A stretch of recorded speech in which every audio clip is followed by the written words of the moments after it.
Once upon a time, when Britain had a third of the world's ocean-going shipping under its control, there was the Blue Funnel Line. One of the many cargoes that this company transported was meat, along with various other things that are best kept chilled. To this end, towards the end of the 1920s, they commissioned a class of 5 refrigerated cargo ships, each named after a legendary Greek king. One of these was the verbal tripwire Menestheus, or Menestheus, possibly, which entered service in 1929, powered by a pair of diesel engines that gave her a top speed of just over 15 knots. This wasn't blisteringly fast, but it was a little bit swifter than the average merchant ship of the period. She then spent the next decade merrily shuffling cooled goods between the UK and various Pacific destinations, but with the outbreak of World War II, she, along with many other merchant ships, were taken up from trade for use as auxiliary warships. In her case, the economical cruising and relatively easily adjustable speed of her engines, along with a decent cargo capacity, would see her refitted as a minelayer. Able to carry more than 400 mines, she was able to lay a substantial barrier relatively quickly on her own and supplement it with relatively few return voyages, something that was very attractive to a navy that was desperately trying to box in large portions of the ocean as fast as humanly possible. Of course, enemy surface vessels or aircraft might try to stop such an activity, and so for an auxiliary she was actually quite heavily armed. A trio of single 4-inch guns, a pair of 40mm pom-poms, and a scattering of lighter anti-aircraft guns, initially 50 caliber machine guns, but later replaced by 20mm Oerlikons. This gave her a total air defense capability that was actually better than many early war destroyers. With rather distinctive sponsons and mine-laying doors installed aft, she would enter Royal Navy service as HMS Menestheus in 1940 and would spend the next 3 years laying and replenishing minefields, mostly in the area between Scotland and Iceland.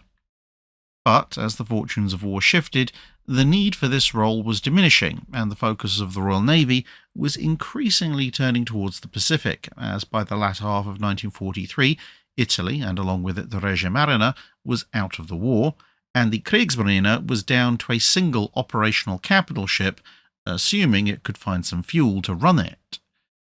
Of course, over in the Pacific, the US Navy was perfectly happy with its ice cream producing ships, keeping the men on the front line supplied and morale high. The Royal Navy, of course, could answer with their rum ration, as unlike the US Navy, it hadn't gone dry, but that alcohol was part of a strictly regulated set of daily rations. Beer, on the other hand, was also widely consumed in the Royal Navy, and just could be bought. It was available for purchase generally. But shipping beer out to the Pacific from the UK tended to leave it a little bit sour at best a lot of the time. And thus, some bright spark had an idea. Refit some of the big mine layers into what were termed amenity ships, complete with an onboard cinema, a dance hall, a canteen with a more interesting and varied menu than the standard warship fare, and, since there was plenty of space, why not stick a floating brewery capable of producing hundreds of barrels of beer a week in there? And, of course, thanks to its origins as a refrigerated ship, it could also keep the resulting beer nice and cool once it was ready. The ship's power plant supplied the heat, and the central brewing vat distributed its contents to 6 fermenting cylinders, which allowed a steady supply to be maintained.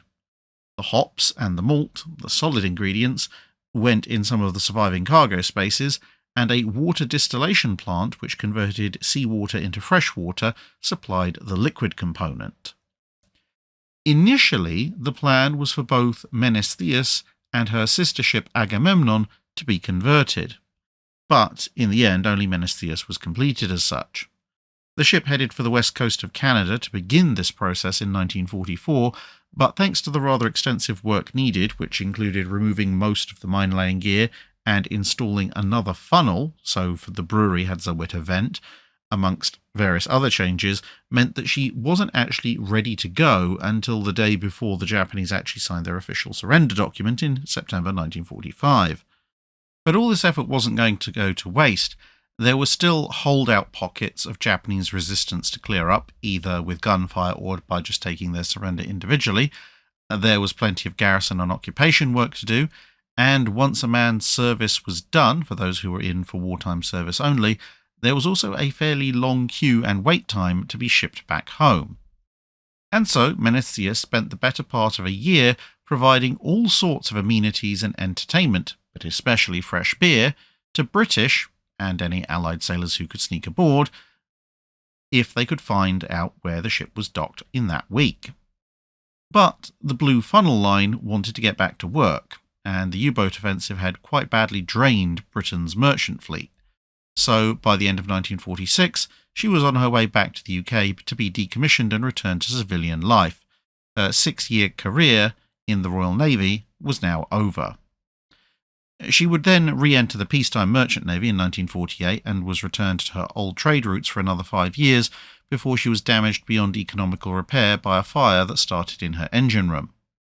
But her legacy would live on. To this day, large Royal Navy ships maintain a well-stocked bar, although sadly full brewery services have these days been subordinated to storage for minor supplies like stealth fighter jets.